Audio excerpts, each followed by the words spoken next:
Assalamualaikum warahmatullahi wabarakatuh. Identitas jurnal. Penulis Yelia Natasha Winstar. Judul Pelaksanaan dua sistem kewarisan pada masyarakat adat Minangkabau.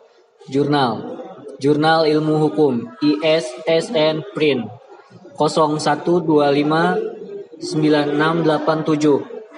ISSN Elektronik 25031465.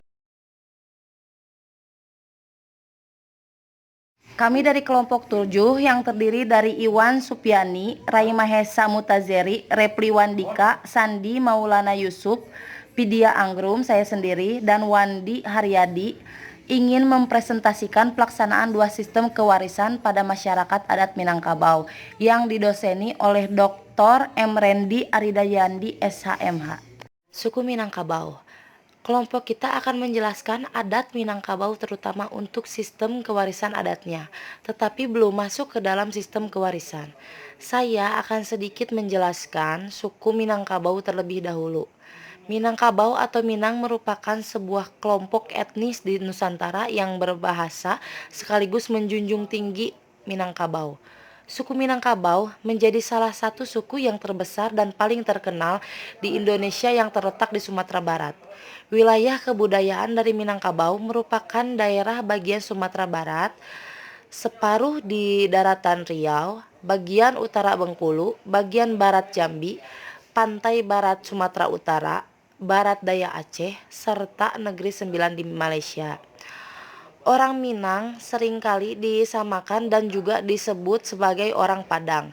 Hal tersebut tidak lain karena Padang merupakan ibu kota dari Provinsi Sumatera Barat. Meski demikian, warga Minangkabau biasanya akan menyebut kelompok etnisnya dengan sebutan Urang Awak yang merupakan pada orang Minang itu sendiri.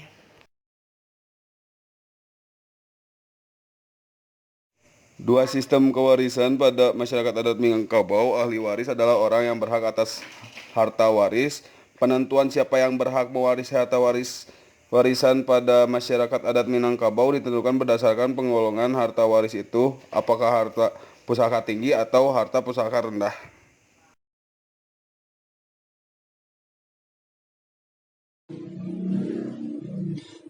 Pusaka tinggi. Harta pusaka tinggi ini terdiri atas dua, yaitu 1. Pusaka kebesaran atau yang disebut sako.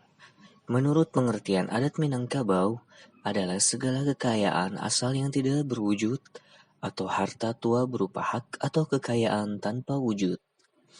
Dalam kurung kekayaan imaterial tutup kurung yang disebut sako yaitu berupa suatu gelar. 2. Pusako harta adalah segala kekayaan material atau harta benda yang bagi masyarakat Minangkabau sangat berkaitan dengan hutan tanah yang merupakan jaminan hidup. Meskipun mama kepada waris sebagai kepala satu kaum adalah yang berkewajiban mengurus dan mengawasi pembagian dan pemakaian harta pusaka tinggi. Namun,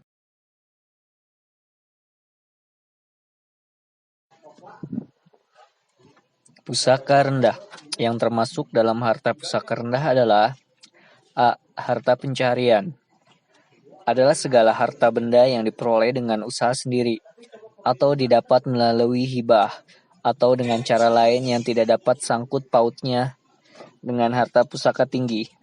B. Harta suarang adalah harta yang benar-benar diperoleh dari usaha bersama suami dan istri.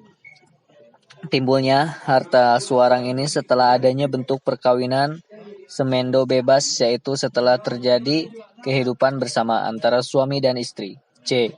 Harta serikat adalah harta yang diperoleh dengan cara Contoh sistem kewarisan pusaka tinggi. Harta pusaka tinggi dikuasai oleh keluarga yang lebih besar atau kerabat, yang dipimpin oleh seorang penghulu andiko atau mama kepala waris. Pusaka rendah. Harta pusaka rendah dikuasai oleh keluarga yang lebih kecil, yang terdiri dari istri dan anak-anaknya, atau suami dengan saudara-saudara kandungnya, beserta keturunannya saudara perempuan yang sekandung.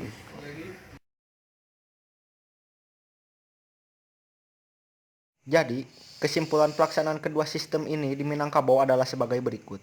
1. Sistem kewarisan kolektif dilaksanakan untuk pewarisan harta pusaka tinggi. Harta yang digolongkan ke dalam harta pus akan tinggi apabila Jadi, kesimpulan pelaksanaan kedua sistem ini di Minangkabau adalah sebagai berikut. 1. Sistem kewarisan kolektif dilaksanakan untuk pewarisan harta pusaka tinggi. Harta yang digolongkan ke dalam harta pusaka tinggi apabila telah diwariskan turun-temurun yang biasanya sudah melalui 3 generasi. Harta pusaka tinggi bersifat kolektif. Harta pusaka tinggi terdiri atas sako dan pusako.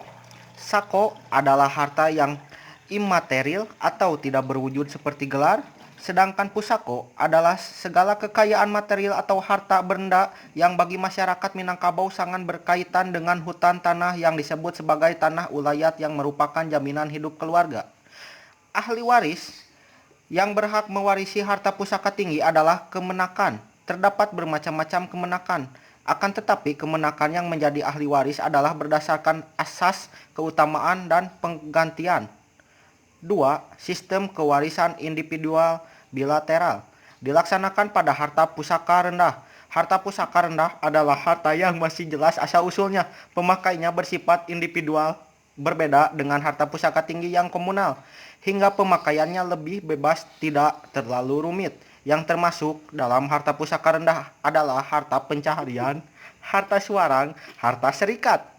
Sekian penjelasan dari kelompok kami. Mohon maaf apabila ada kata-kata yang salah ataupun kurang tepat. Wassalamualaikum warahmatullahi wabarakatuh.